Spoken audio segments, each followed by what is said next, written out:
Ibu bapak yang dirahmati Allah, orang itu kan mesti punya kesenangan makan. Makannya apa? Mesti punya jagoan nih gitu.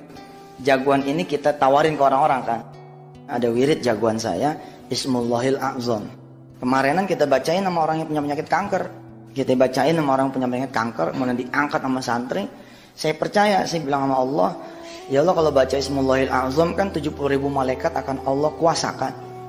Sekarang saya sama santri-santri saya membaca ayat ini, kirimin dah. Kalau 70.000 dikali 100 santri, itu kan 7 juta.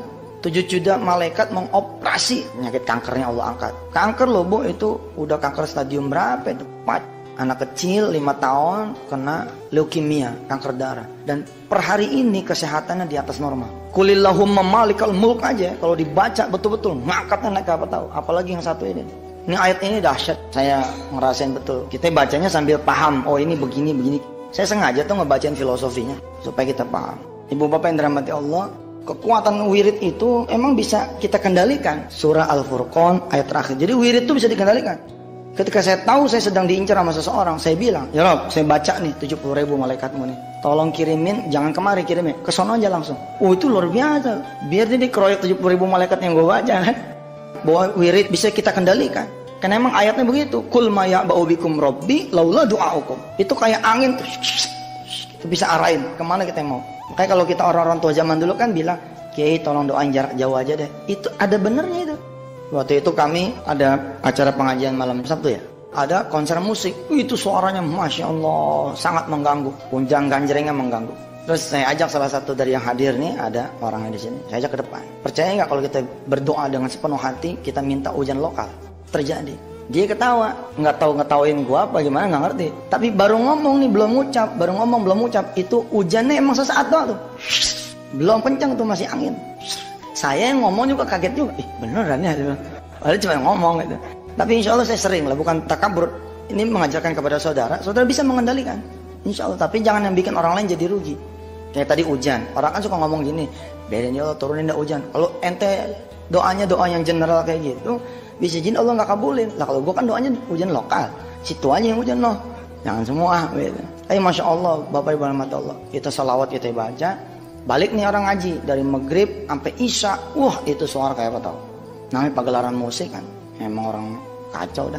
Nah, terus abis isya saya ngelihat teman-teman nutup jendela semua. Saya tanya itu, ngapain jendela ditutup? Biar suaranya nggak masuk Ustaz. Ya lo gimana sih? Orang lain yang seneng kita kepanasan, bener nggak? Orang lain yang seneng kita kepanasan, lah ngapain? Buka, kita berdoa bareng-bareng dah. Masya Allah ajaib Ibu. Saya berdiri di depan lapangan. Sambil turun tangga saya bilang, kalau engkau memang yang mengendalikan hujan, memang engkau yang mengendalikan suara, tinggal pilih dah ya Allah, dua yang saya minta. Kalau emang kagak diturunin hujan, suaranya jangan sampai ada. Itu Allah sapu sekali hujan kan. Wurs, gede sekali hujan. Habis itu senyap, suara tidak ada. Hujannya pun tidak ada. Lalu saya minta jamaah semua diam dan kemudian sama-sama mendengar. Saya bilang, dengerin, masih ada nggak suara musiknya? Ajaib Pak. Terus kita bilang kan, saya minta sama Allah sampai jam 9 saja. Jadi senyawa waktu sama Allah jam 9. Betul itu. Nih, itu kita jangan egois juga. Barangkali orang pengen senang-senang. Kalau kita jagain orang gak senang kan kita kasihan juga. Barangkali kita itu hiburan buat orang-orang yang memang selama ini tidak punya hiburan. Kalau kita kan tiap hari dengerin CD, dengerin musik, dengerin apa. Orang lain barangkali tidak. Ya kita bilang sampai jam 9 aja deh. Nanti kalau jam 9 silahkan terusin lagi. Alhamdulillah Ibu.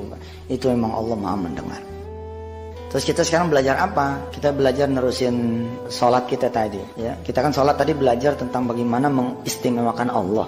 Bagaimana kita membuat Allah menjadi zat satu-satunya yang kita takutin. Yang kita mau omongin ini Bapak Ibu sederhana. Yang kita omongin tentang sholat tepat waktu. Tentang sholat di awal waktu. Saya menyadari saya pun masih gagal jadi manusia. Khususnya ketika saya berhadapan dengan panggilan Allah yang kadang-kadang kita tidak kuasa. Kita punya urusan membuat kita tidak mampu sholat tepat waktu. Tapi sesungguhnya itulah kelemahan kita. Kalau kita tidak mampu mengendalikan pekerjaan, berarti kita masih jadi budaknya pekerjaan. Kalau kita masih belum bisa mengendalikan waktu, berarti kita masih menjadi budaknya waktu.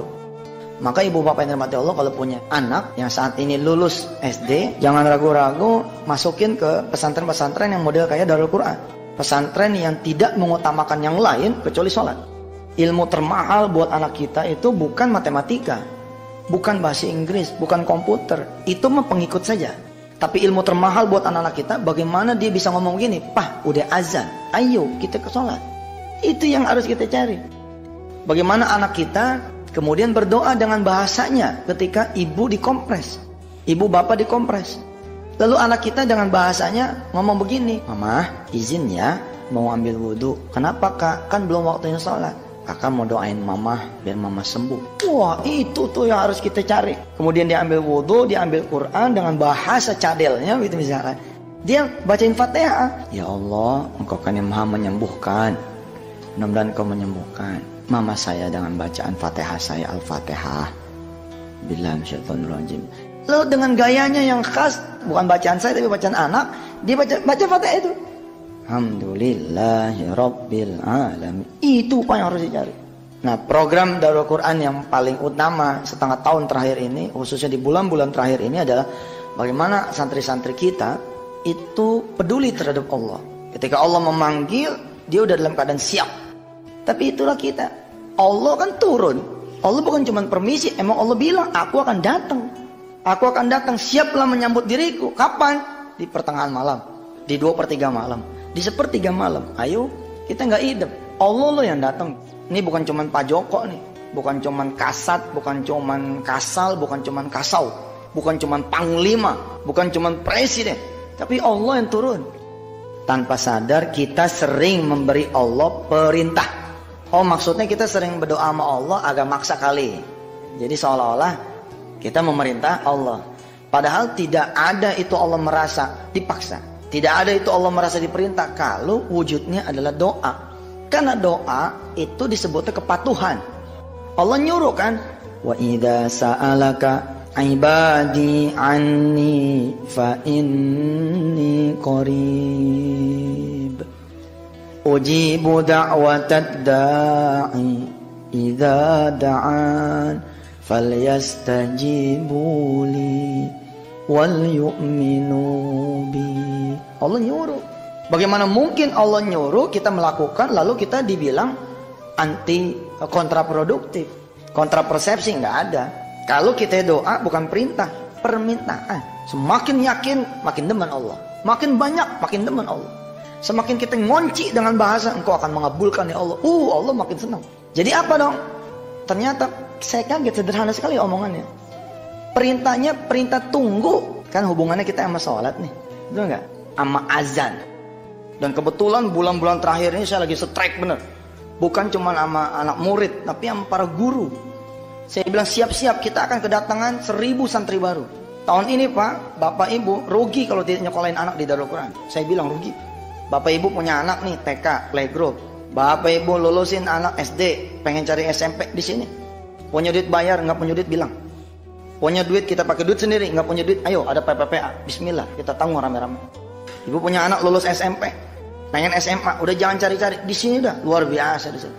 Insya Allah. Yang paling luar biasa yang saya lagi pengen giatin ibadah wajibnya sama ibadah sunnah. Nggak perlu tuh anak pinter gue bilang. Yang penting tuh anak begitu Allah manggil Allahu Akbar, dia takut kalau telat, lari. Saya kemarin punya teman marinir, kita suruh dia bikin anak-anak menjadi disiplin. Kita hitung dari asrama sampai ke kelas berapa detik, dari kelas sampai ke masjid berapa detik. Kita latih santri-santri supaya lebih hebat lagi disiplinnya. Penting itu. Karena percuma Pak dia jadi pejabat, percuma dia jadi orang kaya, ketika Allah memanggil, "Tunggu ya, saya lagi terima tamu." Itu maksudnya perintah tunggu tuh itu. "Tunggu ya, saya lagi terima telepon." Mekanik bengkel lagi betulin motor. Allah manggil, Allahu Akbar. "Tunggu ya, tanggung nih, saya lagi ngebenerin mobil." Ibu dagang di pasar, ngelayanin orang, Allah manggil, "Hayya 'alas shalah." "Tunggu ya, saya lagi dagang, lagi banyak pelanggan, tanggung nih." Tunggu ya itu betul-betul perintah tuh. Saya baru sadar itu. Iya juga gue bilang. Menarik juga nih dibahas. Tanpa sadar kita sudah memberi Allah perintah.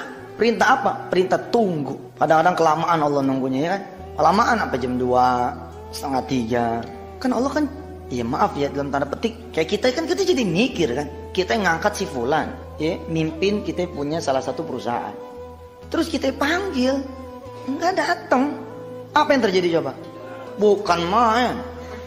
Coba deh tuh. Kita punya anak. Anak kita panggil. "Kakak, papa, Mang lihat apa? Kakak lagi sibuk. Nih, kakak kok bisa ngomong kayak gitu? Papa, kalau manggil sekali aja. Kakak juga denger, tapi kakak lagi sibuk. Paham nggak? Bukan main. Sadar nggak sadar kita begitu loh Pak. Sama Allah kita begitu. Apakah saya sebagai pemimpin pesantren ini memberlakukan itu lalu tidak melakukan? Bismillah, ayo. Maka saya bilang jangan gue sendirian dong. Ayo, nama-nama. Itu memang berasa betul. Mengutamakan Allah itu luar biasa. Coba ya, kalau kita jadi majikan,